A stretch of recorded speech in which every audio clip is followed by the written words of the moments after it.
नमस्कार दोस्तों, मैं मनोज देसवाल एएमजी परिवार में आपका हार्दिक स्वागत व अभिनंदन करता हूं। दोस्तों, आपके बीच आज हम एक बहुत ही महत्वपूर्ण विषय पर चर्चा करने के लिए उपस्थित हुए हैं, जिसका हम और आप सभी लोग काफी दिनों से बेसब्री से इंतजार कर रहे थे। तो आज हम आपका जो सबसे महत्वपूर्ण बिंदु है, रीट के बाद जो एग्जाम होने वाला है 3rd ग्रेड, उसका सिलेबस कल हमारी सरकार ने जारी कर दिया है। उसके ऊपर आपसे कल आज हम चर्चा करने वाले हैं। तो दोस्तों, सबसे पहले इसमें अगर देखा जाए तो पहले जो भर्ती होती थी उसमें आपके 200 मार्क्स का ये मेंस पेपर था। अब की बार आपके कितने नंबर का किया गया है? 300 अंकों की अब की बार ये परीक्षा की गई है।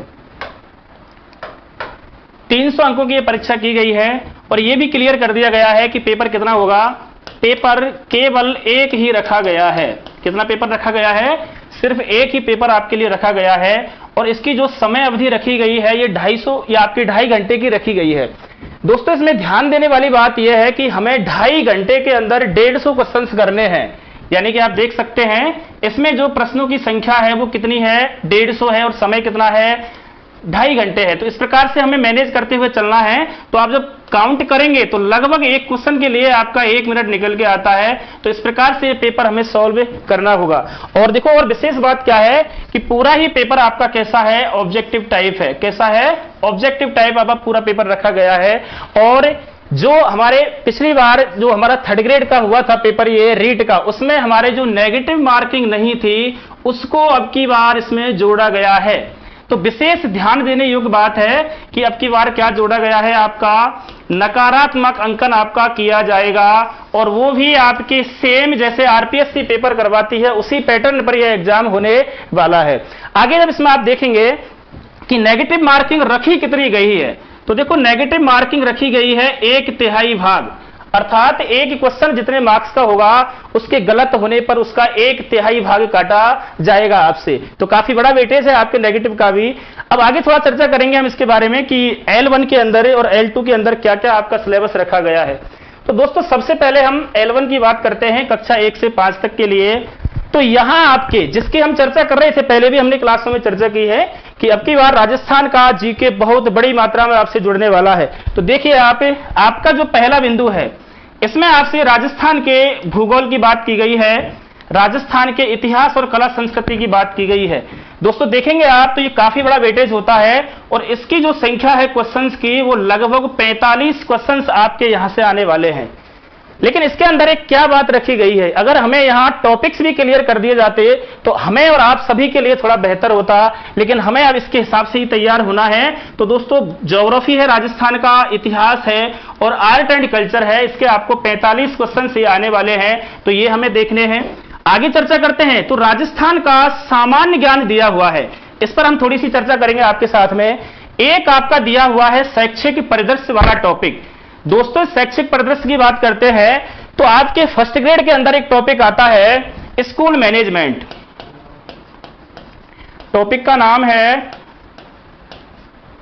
School management. इस स्कूल मैनेजमेंट टॉपिक को पहले आपके 1st ग्रेड के अंदर पढ़ाया जाता था, जो अब की बार आपके 3rd ग्रेड में शामिल किया गया है।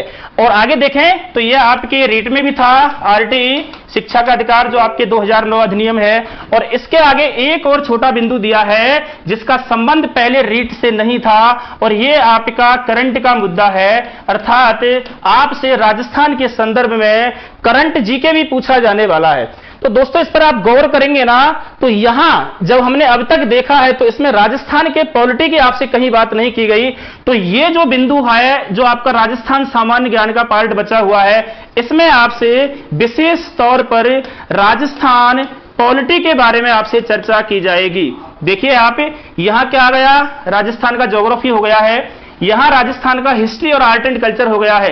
तो ये जो राजस्थान जीके है इसमें से किसी भी बिंदु को अब की बार छोड़ा नहीं गया है। और यहां भी क्वेश्चनों की संख्या कितनी है? यहां भी क्वेश्चनों की संख्या 45 है। तो आप जब देखेंगे ना तो 90 क्वेश्चन का मतलब होता है 90 × 2 करते हैं तो 180 मार्क्स। 300 में से आपके 180 मार्क्स के लिए अकेला कौन सा पार्ट बनता है? राजस्थान जीके का पार्ट बनता है। आगे बात करें विद्यालय विषय की, तो दोस्तों पिछली बार अंग्रेजी का पार्ट आपके इसमें नहीं था। अब हम और आप सभी जानते हैं कि 1 से 5 में कोई स्पेशल सब्जेक्ट वाला टीचर नहीं होता है। तो अब की बार सरकार ने क्या किया है कि इसके अंदर अंग्रेजी विषय को भी जोड़ दिया गया है और इसके अंदर हिंदी आपका जो रीट के अंदर चलता है वही वाला पार्ट है। लेकिन आप वेटेज देखते हो तो क्वेश्चनों की संख्या बहुत कम कर दी गई है, मात्र 5 क्वेश्चन आपके रखे गए हैं। कितने हैं? मात्र 5 क्वेश्चन आपके हिंदी से हैं, 5 आपके अंग्रेजी से हैं और 5 ही गणित से हैं। इस प्रकार विज्ञान और सामाजिक अध्ययन से भी आपके 5 क्वेश्चन रखे गए हैं। अब नीचे बात करते हैं शैक्षणिक रीति विज्ञान। तो दोस्तों यहां रीति विज्ञान से तात्पर्य क्या है? रीति विज्ञान से तात्पर्य है आप जो टीचिंग मेथड्स पढ़ते हैं, जो आप शिक्षण विधियां पढ़ते हैं, उनका संबंध आपके रीति विज्ञान से है। तो दोस्तों जब रीट में आप देखते हो तो रीट के अंदर, जैसे आप हिंदी में चर्चा करते हो रीट के अंदर, तो आपका 15 तो ग्रामर आता है और 15 क्या आता है? ये टीचिंग मेथड वाला पार्ट आता है। लेकिन यहां आप जब देखेंगे तो आप इसकी संख्या देखो कितनी है, मात्र 8 अंक का रखा गया है। इसका मतलब कितना बनता है? 4 क्वेश्चंस बनता है। तो आप टोटल देखेंगे तो हिंदी का वेटेज कितना हो गया है? मात्र ही आपके 9 क्वेश्चन रह गए हैं। इसी प्रकार से अंग्रेजी की बात करेंगे तो यहां भी 9 क्वेश्चन रह गए हैं। लेकिन आपको गौर यह करना होगा, हमने बताया कि ग्रामर 5 है और आपकी शिक्षण विधि 4 है।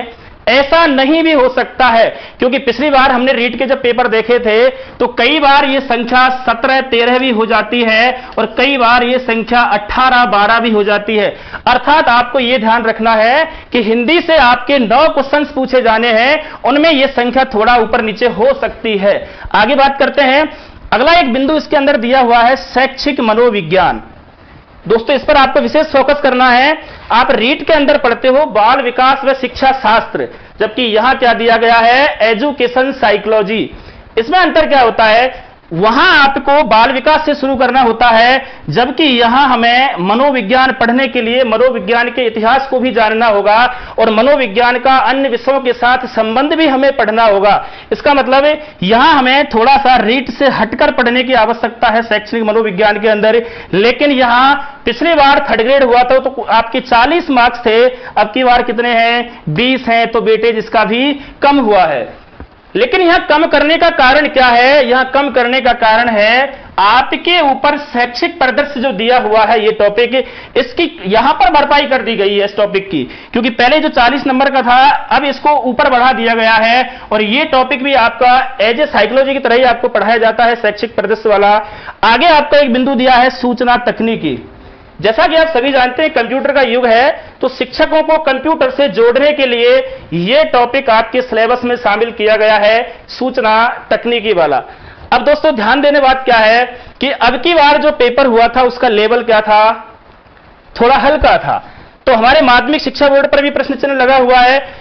तो जब कोई प्रश्न चिन्ह लगता है तो आदमी अपनी सुधारने के लिए कंडीशन से थोड़ा सा हटके करता है और इसीलिए इस लाइन को देखो क्या कर दिया गया है, शामिल कर दिया गया है कि रीट जो L1 का आपका पेपर होगा इसमें आपके स्तर कौन सा रखा गया है? माध्यमिक स्तर रखा गया है और जो कठिनाई का स्तर है वो 12th है। अर्थात आपसे सिलेबस तो 10वीं तक का पूछा जाएगा, लेकिन प्रश्नों का जो लेवल होगा वो कौन सा होगा? 12th तक होगा। तो इसमें सबसे ज्यादा जो परेशानी आने वाली है, आर्ट्स स्टूडेंट के लिए कोई दिक्कत आने वाली नहीं है, थोड़ा सा साइंस स्टूडेंट के लिए हल्का सा हटके पढ़ना पड़ेगा, क्योंकि जो L1 वाले बच्चे होते हैं उन्हें 12th स्तर तक मैथ पढ़ने में हल्का समस्या हो सकती है, लेकिन हम अपने आप को प्रेपर करेंगे इसके हिसाब से। आगे बात करें L2 की, 6 से 8 के लिए, तो आप 2 यूनिट जब देखते हैं L1 L2 में तो बिल्कुल सेम है।